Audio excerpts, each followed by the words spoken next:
আপনাদের জন্য আমার উপদেশ দ্বিতীয় হাদিস, যেটা আপনাদের জানা আমি শুধু স্মরণ করিয়ে দিতে চাই। মুআয ইবনে জাবাল রাদিয়াল্লাহু আনহু তিনি বলছেন, আওসানি রাসূলুল্লাহ সাল্লাল্লাহু আলাইহি ওয়াসাল্লাম বিআশরি কালিমাতিন, যে মুআয ইবনে জাবাল রাদিয়াল্লাহু আনহু বলছেন রাসূলুল্লাহ সাল্লাল্লাহু আলাইহি ওয়াসাল্লাম আমাকে 10টা ওসিয়াত করলেন, আমাকে 10টা উপদেশ দিলেন। তিনি আমাকে বললেন যে তুমি এগুলো মনে রাখবে।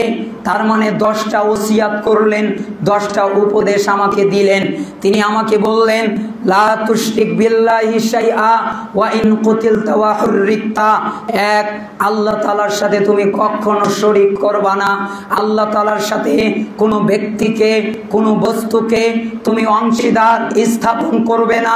যদিও তোমাকে হত্যা করা হয়, যদিও তোমাকে আগুনে জ্বালিয়ে দেওয়া হয়, যদি তোমাকে হত্যা করা হয় তবুও ভালো, যদি তোমাকে আগুনে জ্বালিয়ে দেওয়া হয় তবুও ভালো, কিন্তু আল্লাহ তাআলার সাথে কখনো কশিন কালেও শিরিক করবা না। ওয়ালা তাউক্কান্না ওয়ালিদাইক ওয়া ইন আমারাকা আন তাখরুজা মিন আহলিকা ওয়া মালিক। দ্বিতীয়, মাতা পিতার অবাধ্যতা করবে না। যদি মাতা পিতা তোমাকে তোমার পরিবার পরিজন ধন সম্পদ ছেড়ে দিতে বলে, তাহলে তুমি তোমার পরিবার পরিজন ধন সম্পদ ছেড়ে দেবে, তবু তুমি মাতা পিতার অবাধ্যতা করবে না।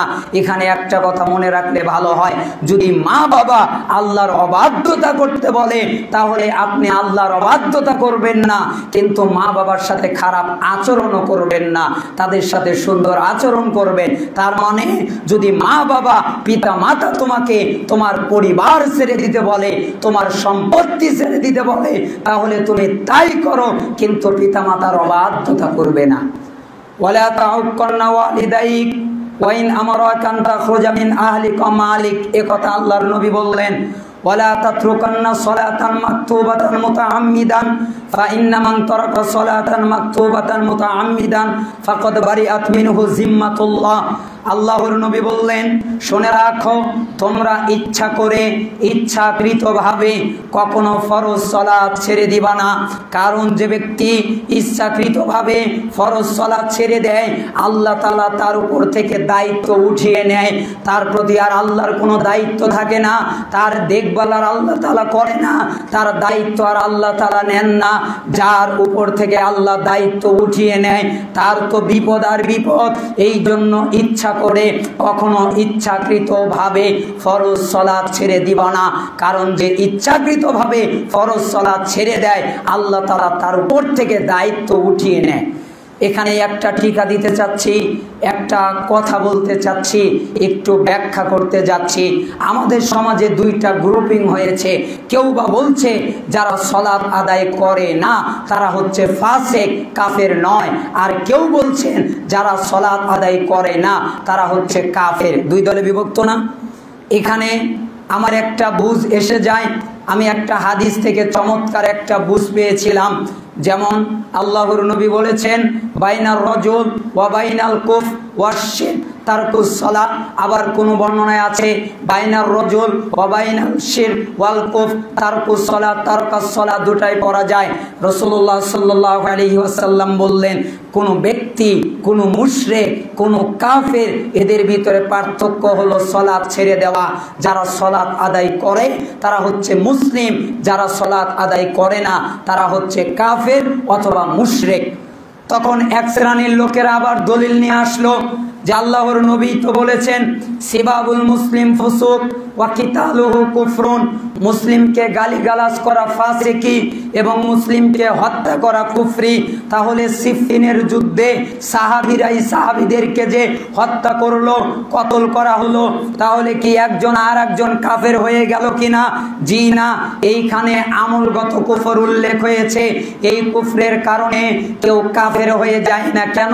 এই কুফরের আগে আলিফ লাম নাই, মারেফা করা নাই, নির্দিষ্ট করা হয় নাই, তার মানে এটা আমলগত কুফর। কিন্তু সলাতের ক্ষেত্রে বাইনার রজুল ওয়া বাইনার শিরক ওয়াল কুফর, এই কুফরের আগে আলিফ লাম উল্লেখ করা আছে, ইস্তিগরাক নির্দিষ্ট করা হয়েছে, মারেফা করা হয়েছে। তার মানে নিশ্চয়ই কোনো সন্দেহ নাই একজন ব্যক্তি, একজন মুশরিক আর একজন কাফেরের ভিতরে পার্থক্য হচ্ছে সালাত ছেড়ে দেওয়া। যারা সালাত ছেড়ে দেয় তারা অবশ্যই নিঃসন্দেহে কাফের। এবার প্রশ্ন হলো দলিল কোথায়? দলিল তো লাগবে। হাদিস বোঝার একটা মূলনীতি আছে। একটা হাদিসকে ব্যাখ্যা করতে চাইলে ওই একই বিষয়ে আরও অনেক হাদিসের মাধ্যমে ব্যাখ্যা করতে হবে। আমি যদি ঈমান বিষয়ে কথা বলি তাহলে ঈমান বিষয়ে যত হাদিস আছে আমাকে জেনে তারপরে কথা বলতে হবে। আবার আরেকটা বর্ণনা আছে, আর একটা মূলনীতি আছে, অস্পষ্ট হাদিসকে স্পষ্ট হাদিস দিয়ে ব্যাখ্যা করতে হবে।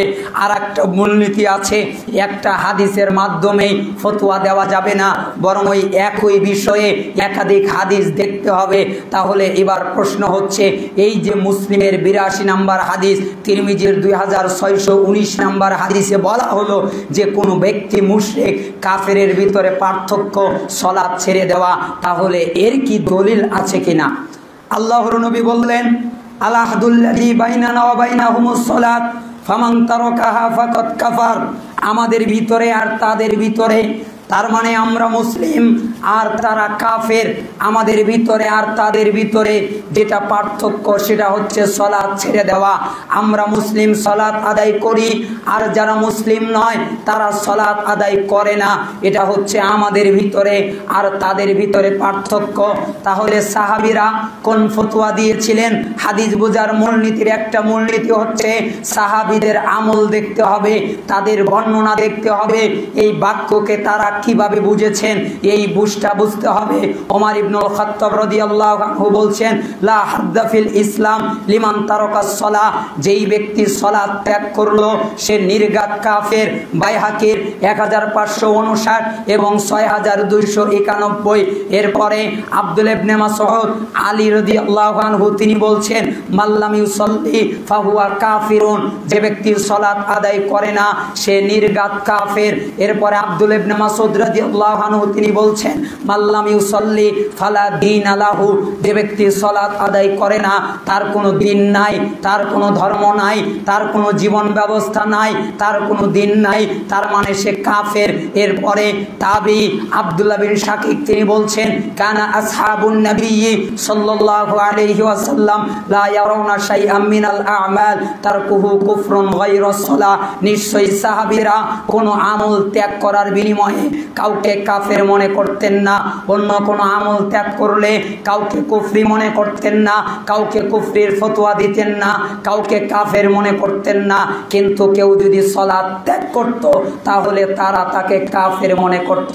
হাদিস তিরমিজি 2622 নম্বরে রয়েছে। তার মানে বোঝা যায় যারা সালাত আদায় করে না তারা কাফের, যারা করেই না তাদের তো কোনো দরকারই নাই, তাদের তো দ্বীনই নাই, তাদের তো ইসলামই নাই, তারা কাফের। কারণ ইসলামের একটা বাহ্যিক নিদর্শন হচ্ছে সালাত। তার মানে আল্লাহর নবী যে বললেন যে তোমরা কখনো ইচ্ছা করে ফরজ সালাত ছেড়ে দিও না, কারণ যারা ইচ্ছা করে ফরজ সালাত ছেড়ে দেয় আল্লাহ তাদের উপর থেকে দায়িত্ব উঠিয়ে নেয়। এরপরে আল্লাহর নবী বললেন, ওয়া ইয়াকাল মাসিয়া ফা ইন্না বিল মাসিয়াতি হাল্লা সাখাতুল্লাহ, আর তোমরা কখনো নাফরমানিমূলক কাজ করবে না, হারাম কাজ করবে না, নিষিদ্ধ কাজ করবে না, কারণ হারাম কাজ করলে আল্লাহ তাআলা রাগান্বিত হয়ে যায়, আল্লাহ তাআলা কষ্ট পেয়ে যান, আল্লাহ তাআলা রাগ করেন, আল্লাহ তাআলা রাগান্বিত হয়ে যায়। অতএব তোমরা হারাম কাজ করো না। ওয়া ইয়াকাল ফিরারা মিনাজ যাহাব ওয়া ইন হালাকান নাস ওয়া ইযা আসাবান নাস মাউতুন ওয়া আনতা ফীহিম ফাসবুত।